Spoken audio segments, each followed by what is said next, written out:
What's up, guys? It's Coach Cam. Today I have a topic that seems like fitness is always coming back to, and that is cardio versus weights. You got guys saying, oh, you can't just weight train, you have to do cardio, or else you're out of shape and you're not functional and your health is horrible. And you have other people saying, oh, well, actually, lifting weights gets you most of the results that you would ever need, and you don't ever have to really go out and do extra work to say that you did cardio.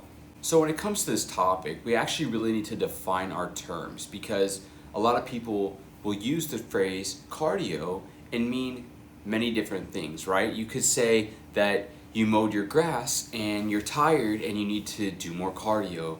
And in that instance, you're referring to the fact that you're out of breath and you're conditioning, or you're out of shape and you need to get more in shape so that mowing the grass doesn't feel so hard.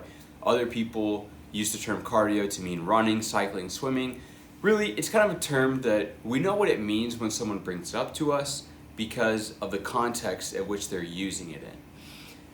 Ultimately, your body has a cardiovascular system, which is the heart, the lungs, and the blood vessels that run throughout your entire body, which innervate your muscles, right? They come together at the muscle, right? All of your muscles throughout your entire body have a blood supply that links it to your cardiovascular system.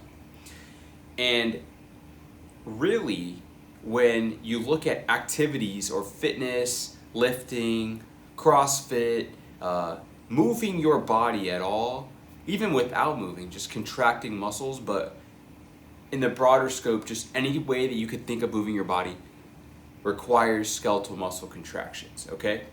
And under this umbrella of skeletal muscle contractions, you have a lot of variety. You have playing ping pong, mowing the grass, you have bodybuilding, you have powerlifting, Olympic lifting, you got push-ups, you have a whole variety of ways that you can move your body. Every single movement is skeletal muscle contractions. And everything can be considered cardio under that big broad scope because, well, if you do it hard enough and fast enough, you can feel tired from it, right? If you mow your grass jogging with the lawnmower, now you're mowing faster and harder and you might get more out of breath. If you walk faster, harder, up a hill, you're gonna be more out of breath.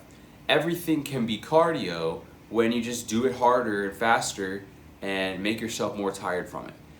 So when it comes back to the argument of cardio versus weights, we have people saying, oh, well, weights, that's anaerobic and that's only getting you bigger muscles and stronger, but it's totally neglecting your cardiovascular system, which is completely false, right? It's completely false. When you train any muscles of your body with weights, or however you choose, but in my example here, we'll use with weights, you are generating fatigue across your entire body and you are recruiting the cardiovascular system. It has to be recruited. Your heart rate is going up. There is more blood being pumped to your muscles, right?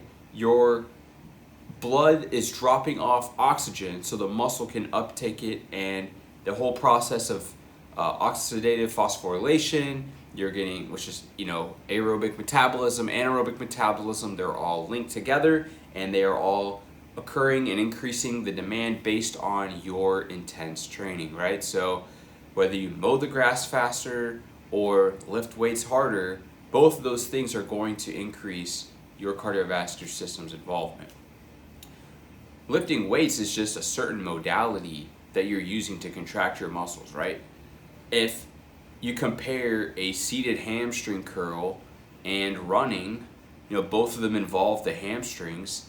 And if you're doing hamstring curls to a point at which you are feeling a burn in your muscles, you've crossed over the anaerobic threshold and you now cannot do this movement forever and will come to a halt at some point. It's also very, very intense. If you keep doing hamstring curls in that set until muscle failure, right? You've tapped into every muscle fiber.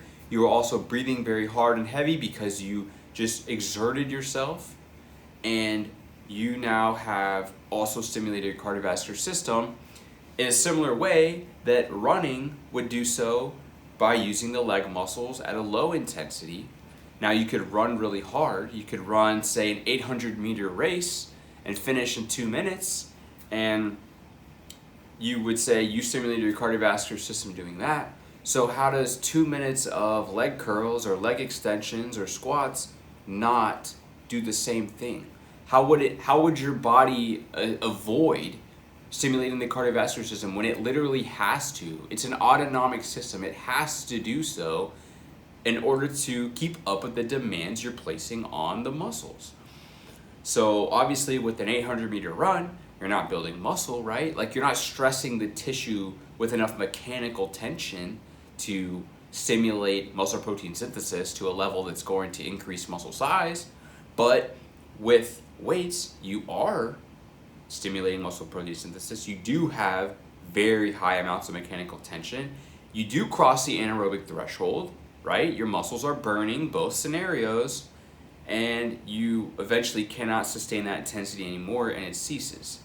So training to failure with weights, running an 800-meter race to exhaustion till you hit the finish line, right? It's a similar thing for your cardiovascular system. Your cardiovascular system doesn't know if you're running, cycling, mowing the grass, rock climbing, or if you're doing bicep curls and leg extensions. It doesn't know. All it knows is, oh, these muscles are asking for more blood and oxygen to supply the muscles because they're generating ATP through anaerobic and aerobic metabolism. It's all linked together, right? You didn't get a master's degree in exercise science, so I'm not expecting this all to maybe make perfect sense to you, but all of these processes are inextricably linked together, just like your entire body is interconnected with different parts and pieces of it, right?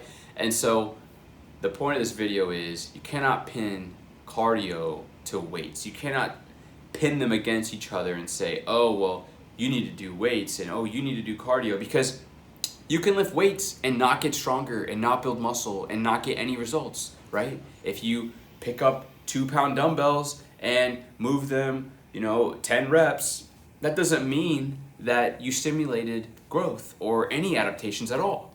Why? Well, because it's not very hard, right? It's not very challenging for you. It has to be challenging. It has to be intense. That's what the true measure of intensity is. It's effort. It's intense stress that you put upon yourself to stress the body and train it toward adaptation. So you can do that with weights, and you will be getting the same cardiovascular or maybe even better cardiovascular responses than all these other activities that people are labeling cardio, right? How could it be that you could get more cardiovascular response from lifting weights? Well, you are targeting the effort and the tension so much more directly to the muscles. Think of a set of squats to failure, right? Every second of that set, your quads, hamstrings, and glutes are doing so much work that they're being stressed and they're being taken directly to the point of that stimulus. Whereas when you're running, you're hopping from one leg to the other, your muscles are recovering, the muscle fibers are firing asynchronously, so you have some muscle fibers firing here while these are resting, and then after a while it switches over to these ones and those ones get to rest. Whereas with high intensity weight training, you are targeting muscles and you are taking them to failure. They do not get to rest. Your body has to sequentially recruit more and more muscle fibers, bigger and bigger motor units, if you will, till you get to those type 2 fibers at the very end, and then you get to a point where you can no longer perform any more repetitions and you reach muscle failure. So, all that being said, I hope that you listening to this will understand the fact that weightlifting fits into that big bubble of cardio that we talked about. That big bubble of everything that contracts skeletal muscle will increase your heart rate, maybe increase your stroke volume and blood going to the muscles. And lifting weights is a more direct way of doing that. So if you're lifting weights and you're saying, man, I'm still winded when I go upstairs, or I'm still winded when I do these daily activities or things that people call cardio, I'm winded when I go for a run, right? Well, there's few factors that go along with that, one of them being maybe you're not getting the maximum benefits of a cardiovascular adaptation from your weight training. So there's a couple solutions to that.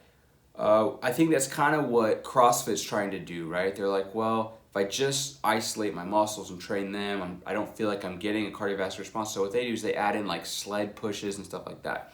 You could do that, or you can extend your sets. So if your training set with weights only lasts like 30 seconds, 40 seconds, maybe try picking a moderate weight, moving slower, right? You're still contracting muscles, you're still following Henneman's size principle up until muscle failure.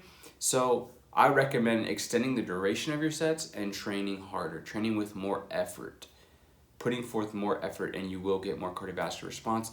Perhaps you cannot give any more effort, and maybe this is due to you being tired. Maybe you're someone who trains 4, 5, 6, 7 days a week and you're always tired. Well, if you're always tired, you can never really push yourself as hard as somebody who's well recovered and rested and they push themselves hard. They're going to be able to push harder than you. So if you want to push your cardiovascular system to the limits with weights, then I suggest that you slow down what you're doing, take more time in each of your sets, and train them as hard as possible to muscle failure. Now, if you don't want to do that and you want to, say you're running and you say, man, I'm getting tired when I go for a run, I want to get better at running. Well, for that person, the best way they should train to get better at running and to feel like they're more conditioned and ready for running is to run. Your body also has a neurological system inside of it that gets better at certain movement patterns and motions, and some of those really are running, cycling, swimming, things like that. You want to do the exact activity, preferably even at some exact paces that you need to be able to perform that at your best and to perform it in a race or so forth. So hopefully this answers your question. Can you train your cardiovascular system with weights? Yeah, definitely. Have you ever been out of breath in the gym? Do you train hard enough to get out of breath in the gym? If you do, you know your cardiovascular system's involved. If it's not involved, then what I want you to do is go to the gym, do like the hardest upper body workout, take a long time, right? Train for 45 minutes, an hour, 2 hours, as hard as you can, upper body, and then immediately after, go run a 5K. And tell me if you ran your best 5K ever, right? You're not gonna run your best 5K time after doing 2 hours in the gym. Why?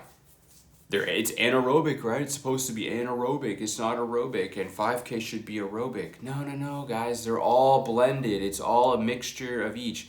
Maybe your gym training is, 60% anaerobic and 40% aerobic, and maybe your 5K is, 60%, 70% aerobic and 30% anaerobic. It's all gonna overlap. There's so much overlap that it's difficult to try to even use specifics in this video, but hopefully you guys understand what I'm saying and that everything that you can do to contract skeletal muscles has an impact on your cardiovascular system. You contract your muscles harder, go to failure, get that muscle burn, which is crossing over the anaerobic threshold. You can get cardiovascular adaptations in a short amount of time, training with a high intensity, right? That's what distance runners do when they run 400-meter intervals. They're running as hard as they can for between 60 to 80 seconds, and they're getting insane cardiovascular responses. So there's no excuse or no reason why you in the gym can't do really hard weight training sets directly targeting specific muscles of your body and get cardiovascular benefits training, again, 60 to 120 seconds, really, really hard. Now, obviously, the more muscle mass you can involve in the exercise, the more robust the cardiovascular stimulus probably will be, right? So squats, deadlifts, pull-ups, push-ups, overhead press, right? Rows, these are big body compound movements. They're gonna have a bigger impact on your cardiovascular system than just if you did like lateral raises or like, calf raises and you just isolated every single muscle. You might get less cardiovascular responses from those. So if that's the case, change some of your training and do some more compound movements, take less rest between sets, train as hard as possible, whatever you need to do to understand that you are training your cardiovascular system with weights. So I don't want to see more posts on weights versus cardio because you can get your cardio from running or whatever you want to do. You can also get it from weights and also get more muscle and stronger in the process. Why would you not choose to do that? It's a win-win, right? You get more bang for your buck if you can target your muscles with weights. You get cardiovascular conditioning, you get muscle increases in size, strength, bone and tendon strengthening.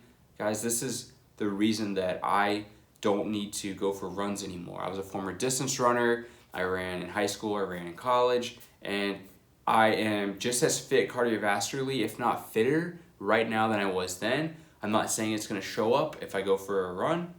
If I go for a run, it's probably going to be like an average run time. You know, it's not going to be anything spectacular because I don't train exactly the specifics of running. I don't practice running, right? The skills with the movement pattern of that exact thing will play a huge benefit into increasing your ability to do that exact thing of running. So hopefully you guys enjoyed the video. Remember to like, share, comment, subscribe. Any questions, leave them down below. And any video ideas you have that you want me to make a video on, I'd be glad to do so.